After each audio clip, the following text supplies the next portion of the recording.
আপনাদের স্বাগত জানাই আবারও আমাদের ইউটিউব চ্যানেলে। আমরা আজকে আলোচনা করব মাধ্যমিকে 8 মার্কের ইতিহাসের প্রশ্নগুলো, অর্থাৎ মাধ্যমিক হিস্ট্রি সাজেশন 2026। দ্বিতীয় অধ্যায় থেকে 8 মার্কের করতে হবে। প্রথম প্রশ্ন হচ্ছে, শিক্ষা বিস্তারে প্রাচ্যবাদী ও পাশ্চাত্যবাদী বিতর্ক কি? তাছাড়া তার সঙ্গেই থাকবে উচ্চশিক্ষার বিকাশে কলকাতা বিশ্ববিদ্যালয়ের ভূমিকা আলোচনা করো। 2 নম্বর প্রশ্ন করতে হবে, সমাজ সংস্কার আন্দোলনে বিদ্যাসাগরের অবদান আলোচনা করো। এবং তার সঙ্গে আবার থাকবে শিক্ষা প্রসারে তিনি কি উদ্যোগ নিয়েছিলেন, অথবা দিয়ে 19 শতকে বাংলায় সমাজ সংস্কার আন্দোলনের সমাজের অবদান কি ছিল, অথবা শিক্ষা ও সমাজ সংস্কারে বিদ্যাসাগরের অবদান আলোচনা করো। 3 নম্বর প্রশ্ন থাকতে পারে, বাংলার নবজাগরণ বলতে কি বোঝায় এবং এই নবজাগরণের সীমাবদ্ধতাগুলি কি কি ছিল।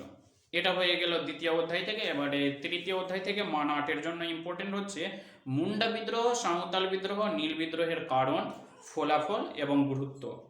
আর 2 নম্বরে থাকতে পারে বাংলায় ওহাবি অথবা ফরাজি বিদ্রোহের পরিচয়, এই বিদ্রোহ ব্যর্থ হয় কেন।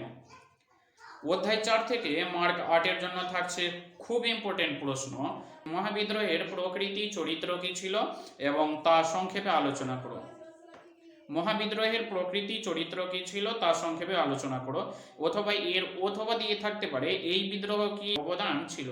19 শতকে লেখায় লেখায় কিভাবে ভারতীয় জাতীয়তাবাদের বিকাশ ঘটেছিল তা আলোচনা করো। অথবা দিয়ে থাকতে পারে 19 শতকে লেখায় ও রেখায় এর মাধ্যমে কিভাবে জাতীয়তাবাদের জাগরণ ঘটেছিল। তারপরে অধ্যায় 5 থেকে বাংলায় কারিগরি শিক্ষার বিকাশে বেঙ্গল টেকনিক্যাল ইনস্টিটিউট অথবা বিটিআই এর ভূমিকা মূল্যায়ন করো। 2 নম্বর প্রশ্ন থাকতে পারে মানুষ, প্রকৃতি ও শিক্ষার সমন্বয়ে বিষয়ে রবীন্দ্রনাথের চিন্তার সংক্ষিপ্ত পরিচয়। 3 নম্বর প্রশ্ন থাকতে পারে বাংলার বিজ্ঞান শিক্ষার বিকাশে কলকাতা বিজ্ঞান কলেজের ভূমিকা। তারপরে অধ্যায় ভারত ছাড়ো আন্দোলন, শ্রমিকদের ভূমিকা আলোচনা করো তথা ওয়ার্কস অ্যান্ড প্রেজেন্ট পার্টি সম্পর্কে একটা টিকা, অথবা প্রথম বিশ্বযুদ্ধের পর ভারতের বামপন্থী শ্রমিক আন্দোলন বা ট্রেড ইউনিয়ন আন্দোলন সম্পর্কে কি জানো।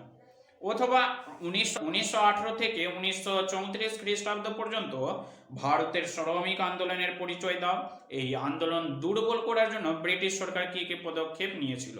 অথবা 3 নম্বর দিয়ে থাকতে পারে বিংশ শতকের ভারতের ঔপনিবেশ বিরোধী আন্দোলনে বামপন্থীদের ভূমিকা কি ছিল। তারপরে অধ্যায় 7 থেকে সশস্ত্র বিপ্লব আন্দোলনে নারীদের ভূমিকা আলোচনা করো, অথবা বঙ্গভঙ্গ বিরোধী আন্দোলনে নারী সমাজ কিভাবে অংশগ্রহণ করেছিল তা আন্দোলনের সীমাবদ্ধতা কি ছিল।